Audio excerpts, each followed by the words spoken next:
I was once told recently that animals don't have brains, and as much as this may seem like a ludicrous idea, some people truly believe that animals don't have the capacity to feel pain. So is the excuse animals don't feel pain a morally justifiable reason to not go vegan? Now, we've had laws in place to protect the rights of certain animals here in the UK and indeed in the West for a very long time. This is why if someone hurts a dog or a cat, it's a criminal offence and they can be punished for doing so. We acknowledge that these animals suffer and they should have some moral value assigned to them in the eyes of the law. We also acknowledge that the animals that we kill have the capacity to suffer because we have laws in place that are meant to safeguard their welfare and in fact provide them a humane slaughter. Now, these things are absolutely ludicrous and they don't make any sense at all because you cannot humanely exploit or kill an animal that doesn't want to die for an unnecessary reason.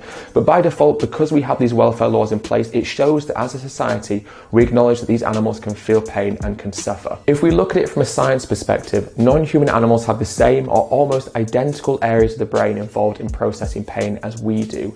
And also non-human animals exhibit the same behaviours that we do when they feel pain. They emit distress calls, they rock back and forth, they cower, their rates of breathing change, and they lose their appetite. Similar to humans, we also exhibit these exact same behavioural traits when we're in pain. And fish feel pain also. And there's a very important reason why animals feel pain. It's to help them avoid danger and any life-threatening injuries. But animals also have the capacity to feel emotional pain and suffer on an emotional level as well. We know that dogs suffer from things like separation anxiety, depression, and can have panic attacks. But animals that we eat and exploit as well can suffer emotionally. When we take a baby away from a dairy cow, away from a mother, she suffers terribly. She suffers psychologically. She'll call out for a child. She mourns for the loss of her child. And it's the same for animals that are raised in captivity like orcas, who have also been shown to suffer from grief and emotional loss when their babies are taken away from them. So we know that these animals can also suffer on an emotional level. So the argument becomes, but do they suffer the same as humans? Is their capacity to suffer equal to our capacity to suffer?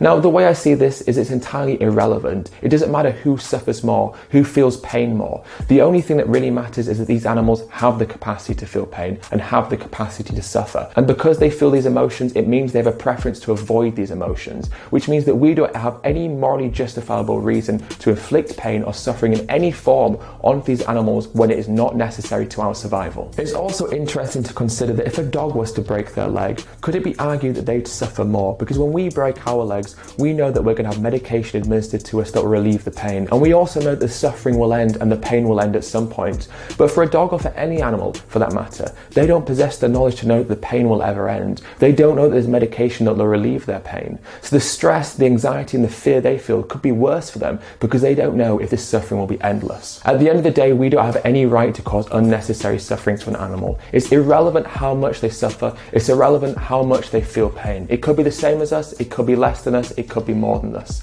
It doesn't make any difference because we don't have the right to inflict pain on them at any level for any reason.